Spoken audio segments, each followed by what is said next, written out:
All right, welcome back to Guardian of the Woods. I am Zach. Before I kick off tonight's story, I would like to invite you to my monthly giveaway. All you have to do is subscribe to my blog, and every month I will pick a random subscriber so anyone has a chance to win. So I'll definitely add that link below. So who knows, you might be next month's winner. Definitely Bigfoot related gifts, so please don't miss out. Okay, let's get into tonight's story. Tonight's story is called Bigfoot Charges Camper at Wrights Lake, California. It's been many years since I've told this story, but it doesn't mean I've forgotten any of it.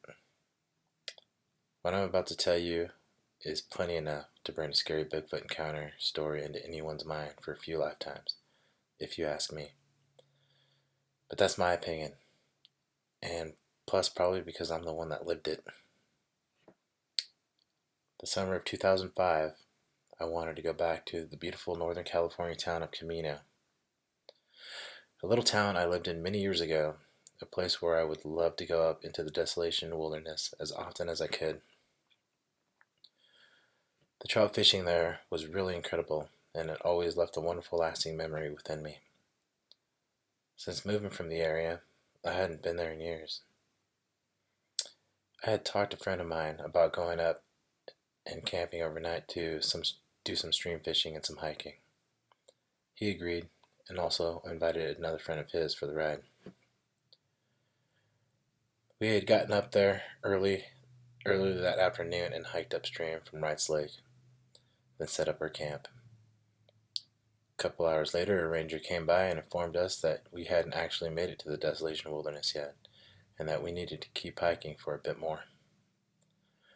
So we broke our camp down, and the two guys I was with suggested that we go back into Placerville and get a room for the night. Apparently they were not up for the camping trip whatsoever. I said no thanks. I'm there to fish and hike, not go party somewhere in town. So they left, and I hiked up the trail further. The ranger had suggested a great camping and fishing location, but because it was starting to get dark, there was no way I would make it all the way up before dark. The ranger gave me a general location of where to go, but when most of the area is large football field-sized sheets of granite, the trails are only marked with stacks of rocks. They are far and few between. I ended up getting lost a bit, but I could hear the stream flowing over the rocks to the north of me. I walked another half mile or so and located the stream. Before me, 35 feet down, was a granite cliff with a stream that had a pool in it, right along the tree line. I thought to myself, what a beautiful place that would be to have a camp. I had then climbed my way down the steep cliff side. I set up my camp directly next to the pool and also close to the tree line.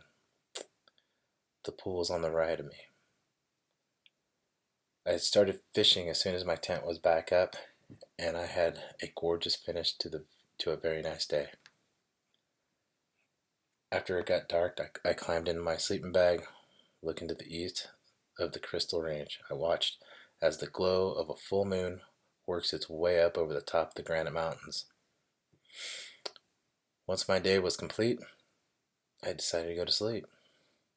That was around 10:30.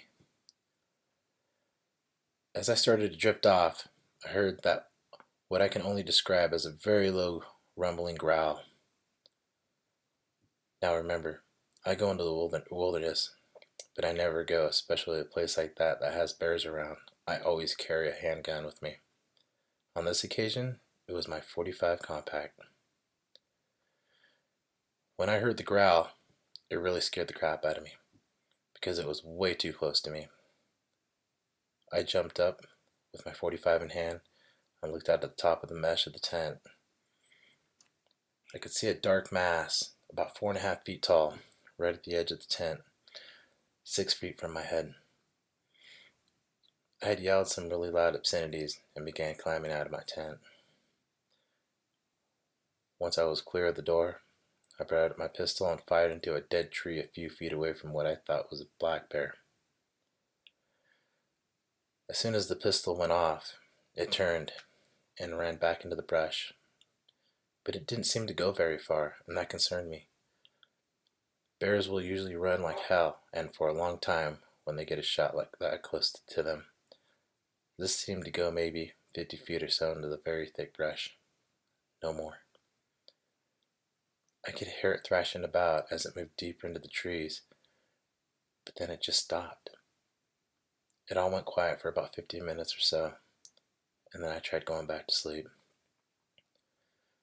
Shortly after that, I started hearing what sounded like somewhat large rocks being thrown in the water into the pool I was camped right beside.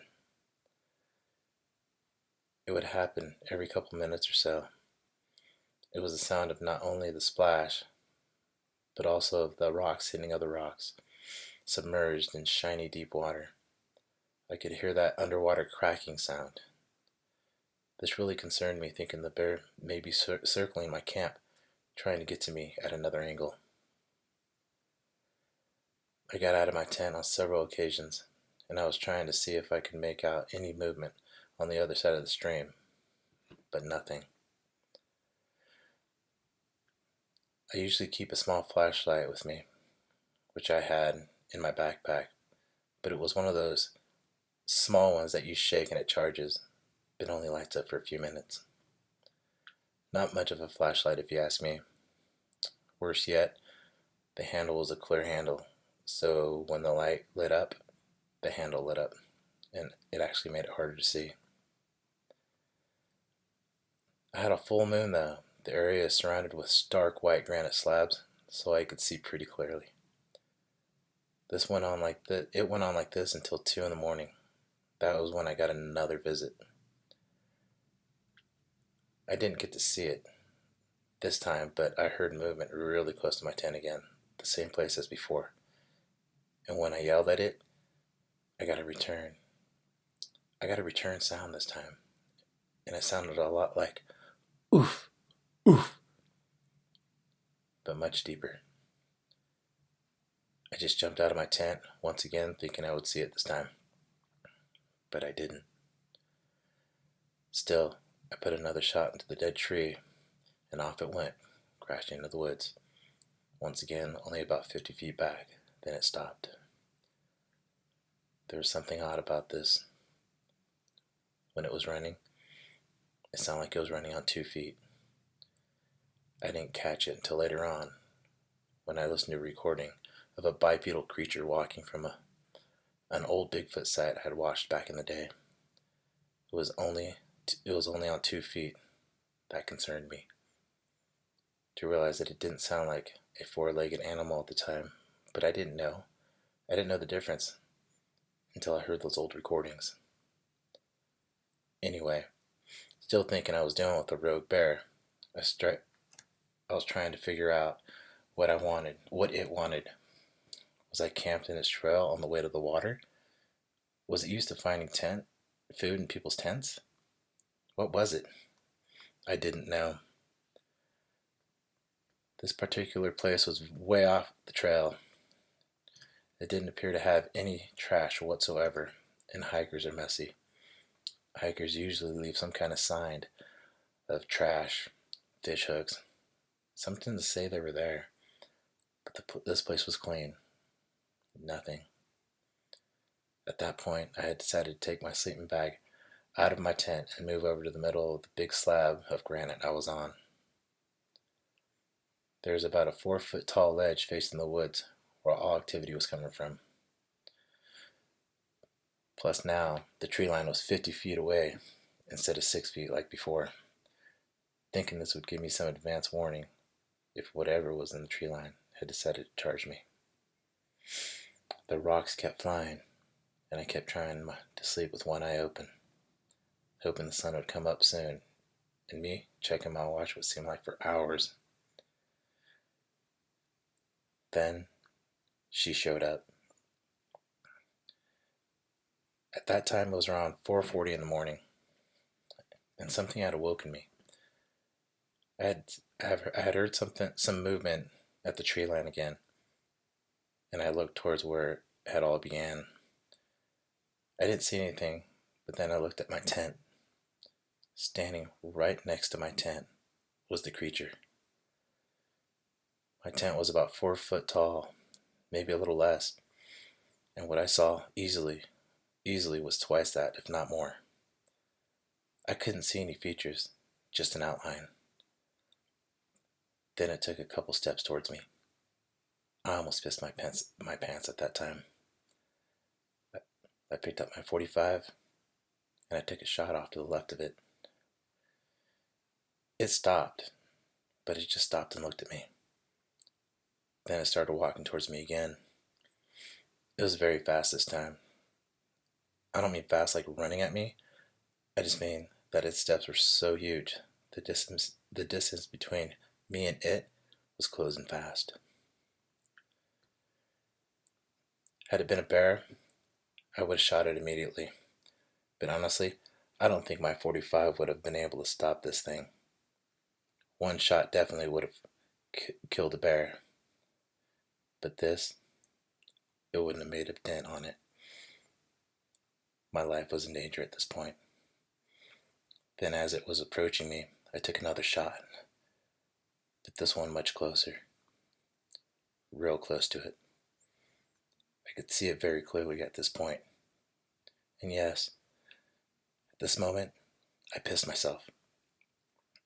The second shot made her stop, and then she took off running to the northwest through an area of mostly granite slab back into the thick of the brush.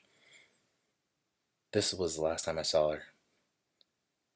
She had run off out of sight at great speed too. I stayed up for the rest of the night until it got light enough for me to hike back down towards Wrights Lake. For the remaining darkness of the night, I pretty much stayed put with the leg against the ledge to my back and my gun in my hand, shaking like a leaf. Back in those days, I wasn't sleeping very good at night anyways. But for a few months after my encounter, I wasn't sleeping at all. Every time I closed my eyes, I would hear the growls in my ears and seeing her charging right at me again. I've been a hunter and fisherman most of my life, and I have seen what I thought was every animal in the woods at one time or another. Nothing like this has ever shown its face to me, and I hope nothing like this ever does again. Thanks for sharing my story, Zach, and I'll be listening.